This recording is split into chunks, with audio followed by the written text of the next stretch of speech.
안녕하세요. 백세살롱입니다.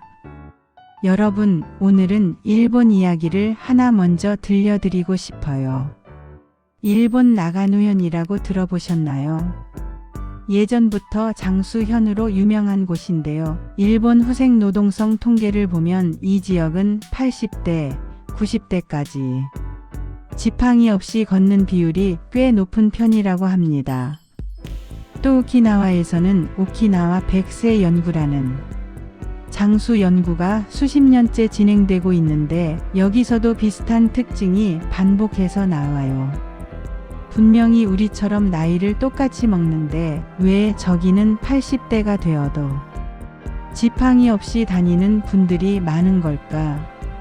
그분들의 하루를 좀 자세히 들여다보면 몇 가지 공통점이 보입니다. 거창한 운동 비법이 아니라 생활 속에서 몸을 쓰는 습관들이에요. 혹시 여기까지 들으시다가 나도 다리 힘 좀 오래 가게 만들고 싶은데 하는 생각 드시면 백세살롱 좋아요, 구독 한번 눌러두세요. 계단, 지팡이, 낙상 이야기 계속 이어서 풀어드릴게요. 먼저 눈에 들어오는 건 짧은 거리는 그냥 걷는 문화입니다. 나가노든 오키나와든 장수 지역 어르신들 인터뷰를 보면 가까운 곳은 그냥 걸어가요 라는 말이 꼭 나와요. 집에서 버스 정류장까지, 동네 슈퍼 신사나절까지 우리로 치면 동네 마트, 시장, 교회 정도 되는 거죠.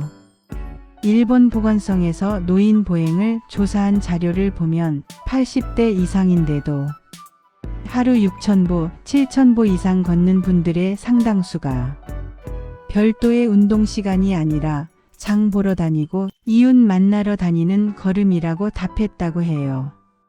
운동화 갈아 신고 일부러 걷는 게 아니라 그냥 생활이 곧 걷기인 거죠. 반대로 우리는 어떤가요? 마트도 지하주차장까지 차를 타고 들어가고 동네 작은 이동도 웬만하면 차를 부르거나 엘리베이터를 못 타면 큰일 나는 것처럼 느끼곤 하잖아요.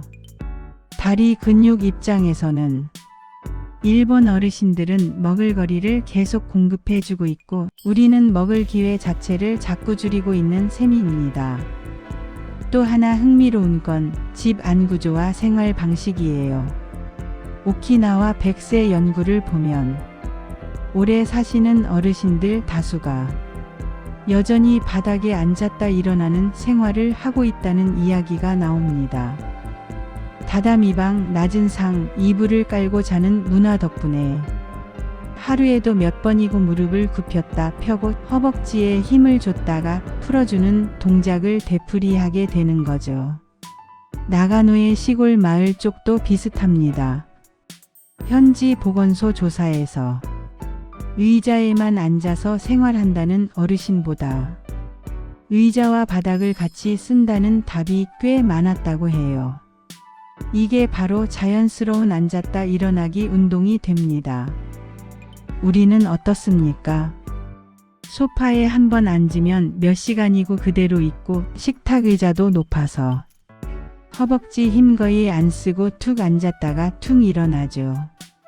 바닥에 앉는 건 허리 무릎에 안 좋다 해서 아예 피하는 생활을 많이 하시고요.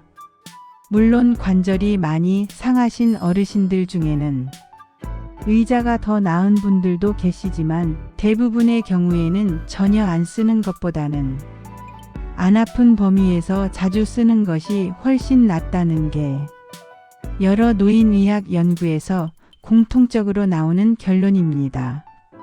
그리고 또 하나, 일본 80대 분들이 지팡이 없이 버티는데 큰 역할을 하는 게 있습니다.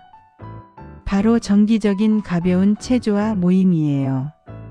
아침에 공원이나 마을회관에 모여서 하는 라디오 체조 들어보셨죠? NHK에서 나오는 음악에 맞춰 온몸을 쭉쭉 펴고 손팔 다리를 천천히 돌리는 단순한 동작인데 일본 노년층에게는 거의 국민 운동처럼 자리 잡았어요.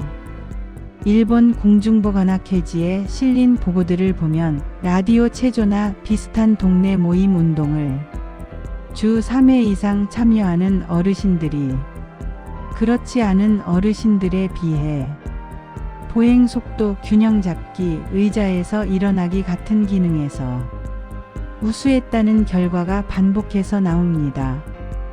여러분도 동네 체조 경로당 프로그램, 교회나 성당 모임 등 사람 만나는 자리가 있다면 이건 내 다리 운동 시간이다 생각하시고 더 자주 나가보시면 좋겠어요.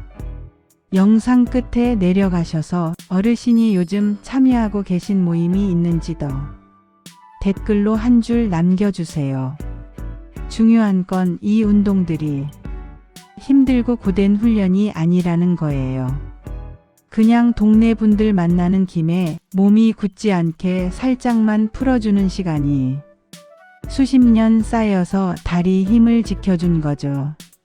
정리해보면 일본 80대가 지팡이 없이 버티는 건 기적 같은 약이나 비싼 시술 때문이 아니라 짧은 거리는 그냥 걷는 생활, 앉았다 일어나기를 반복하게 만드는 집안 구조, 주기적으로 몸을 조금씩 움직이는 모임 문화, 이 세 가지가 조용히 그리고 오래 쌓여서 지금의 다리를 만들어준 거라고 볼 수 있어요. 우리도 당장 일본 시골 마을로 이사 가야 되는 건 아니죠. 하지만 일본식 습관의 핵심만 살려서 집 안과 집 앞을 조금씩 바꿔보는 것은 오늘도 시작할 수 있습니다.